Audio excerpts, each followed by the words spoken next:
There are multiple paths to reach God, to reach the non-dual truth, to reach nirvana. We should not get attached to the path that we are following currently. The paths may seem different, but they all lead us to the same truth, to the same conclusion, to the same Buddha nature. One can reach God through the religion of Buddhism, through the religion of Islam, through Hinduism, through Taoism, through various sects like the Aghori path or through the Tantra path.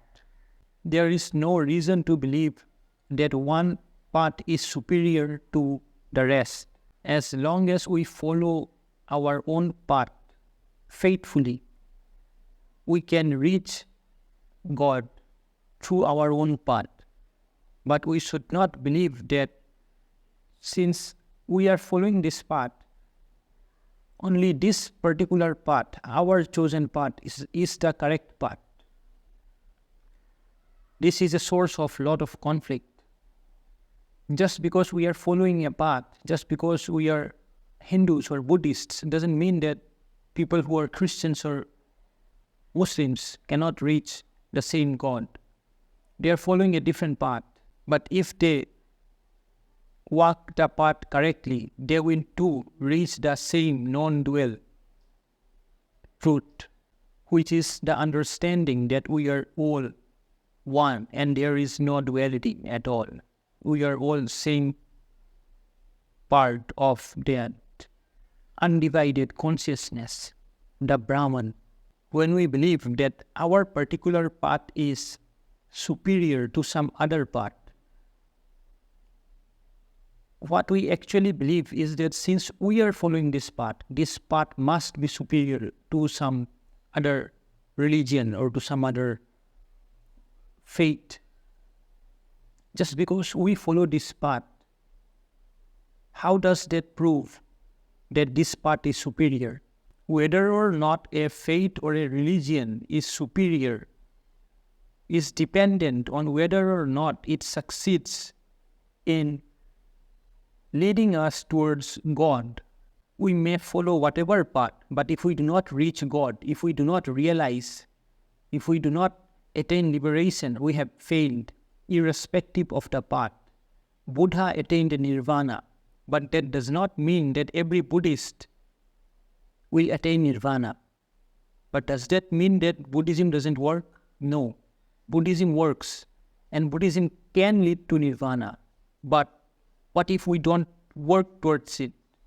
Just because Buddhism can lead to nirvana doesn't mean that we can sit idly and do nothing and expect to be liberated all of a sudden. We have to put in the work. We have to walk the path. We cannot just expect things to happen automatically. Just because we have a great guru or we are following a great path like Buddhism or Taoism or Advaita Vedanta does not mean that we are going to attain realization too. And when we believe that our path is superior to some other path, that's the ego speaking. How can we say that some other path is inferior or that it doesn't work when we have never even walked that path? I am a Hindu. How can I say that the Taoist path does not work or that the path of the Sufis does not work? I have never walked that path. So how can I say that those paths, those religions are useless? I cannot say it. But still people say all those things and people fight over their religion. And they say that some other religion is inferior to their own religion. Wrongful conviction about our and others' religions have led to many a wars. And it is a source of conflict all over the world, even to this day. So, what should we do? We should follow our own path sincerely with our best effort. We should try to walk the path with as much dedication and responsibility as we possibly can. But at the same time, we should not believe that some other faith or some other path is inferior, because that leads to the ego getting strengthened. We must diminish the power of the ego, not encourage it. We must follow our path sincerely. We must believe in our own religion, but we should not disrespect or say that some other religion or faith is inferior, because doing that will lead to the ego getting strengthened, and no path will work unless and until the ego is destroyed. We must show respect to every path.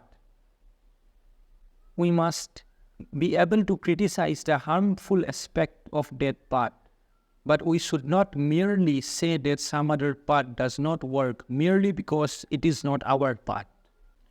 If a Buddhist attains nirvana by following the teachings of the Buddha, how can I say that that does not work?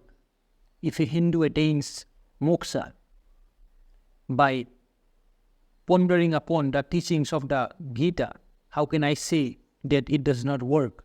If a Taoist realizes the Tao by pondering upon by understanding the non-dual fabric of reality, how can I say that he has not attained the ultimate state? We don't have the luxury of comparing ourselves with others. Time is short, and we must attain and walk the path of liberation as soon as possible. There is no time to feel superior over somebody else. We might die tomorrow. So even if our particular religion is superior, what is the use of it being superior if we did not attain realization? We did not utilize the religion in its full capacity if we do not reach the ultimate state. So our concern should be to reach the ultimate and the final destination that our religion preaches. If we are a Buddhist, we must be like the Buddha. If we are Hindus, we must be like Lord Sri Krishna. If we are Taoists, we must be like Lao Tzu. That is the ultimate final form of our religion, and we must aim to be that. That's all for this video. Thank you for watching, and have a nice day.